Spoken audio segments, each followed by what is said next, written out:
At this time, it is my pleasure to present to you our keynote speaker. His bio, of course, is in the book like everyone's else, so I won't go through reading it. But Ronald as he's known, Melvin, is a distinguished Toastmaster and public speaker. Mel, as he is known to his friends, is also known as Mystical Mel, because besides being an award-winning speaker, he also does magic. He is with us today to motivate and entertain us, as any good keynote speaker should. Mel's bio, as I said, is in the program book, and you can read it later. I have had the privilege and pleasure of listening to Mel give many a speech and win many a contest. And I am sure that he will entertain you and hopefully motivate you and instill in you what you are. And so it is my pleasure at this time to introduce to you Mr. Ronald Melvin, also known as Mystic Mel.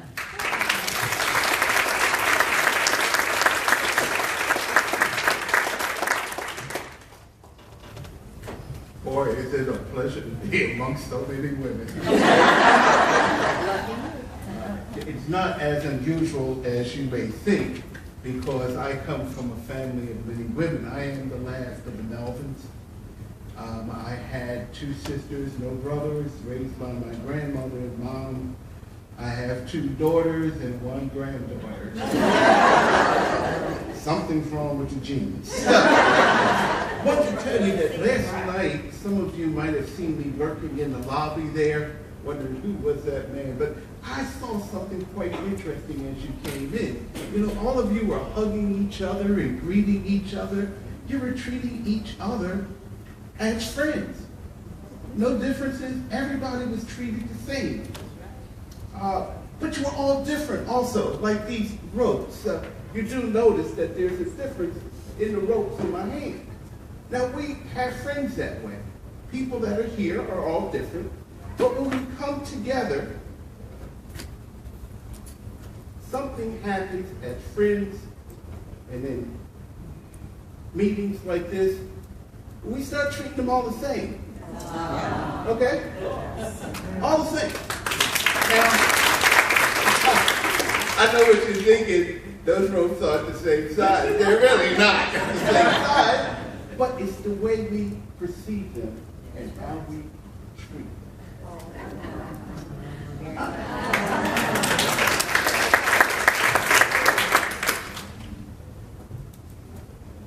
I am from Minnesota. I just saw a young lady look over and said, I didn't know there was black folks in Minnesota.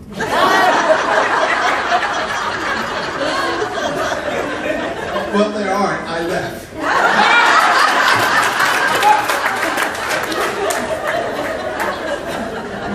Now, I know you know that's not quite true, but lend itself to what I'm talking about. And what I'd like to talk about is what I learned while I was in Minnesota. I lived in the town of Rochester where there were 110,000 people and 400 were minorities. And that included men, women, and children. When we saw one of ourselves walking down the street, we hugged and kissed. Most people thought we knew each other. But no, that was just glad to see somebody else. The first story I'd like to share with you is where this all started. You see, there happened to be this lady, middle age, doing her Christmas shopping, was down in the city and headed back to suburbia. And she had these 4 shopping bags in her hand, you know, that big coat with the fur on it, and she was chucking down the street, headed for the train station. And as she got to the train station, she noticed the clock above the station there, and she had some extra time, and there happened to be a cafe right next to it, so she went in to get a cup of coffee to warm up a little bit, and placed her bags into one of the stall areas, one of the booths. She went up, got a cup of coffee, and noticed a piece of pie. So she grabbed the pie and went back to her table and sat them down and realized she didn't have eating utensils.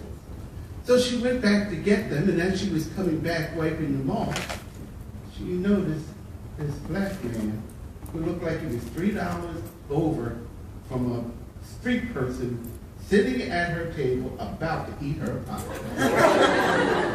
Well, she went over and sat down in front of him, and she grabbed that pie.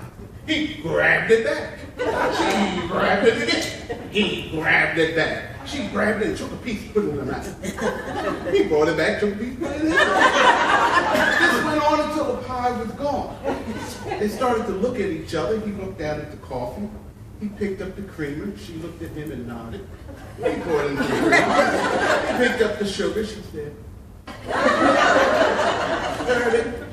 and then he pushed the coffee over to her. She took a sip. She pushed it back to him. He took a sip until the coffee was almost gone, and she realized her train. So she gathered herself together. Out the door she went, down to the train station, down to the platform, and she remembered, I forgot my bags. So back across the platform, up the steps again, back into the cafe. The man was gone. Her bags were gone. All that shopping, all that money, and she began to pace up and down the cafe, thinking which was she going to do, and then she realized there's her bags right there. And there's a piece of pie and a cup of coffee. She had sat down at the wrong table.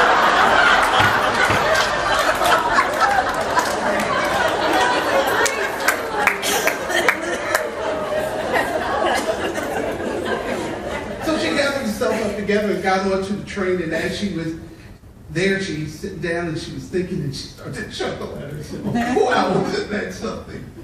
And it hit her. She had had an experience. Two people from different worlds had found common ground. They didn't agree on everything, but that one thing set up a powerful relationship that both of them would probably remember. Well,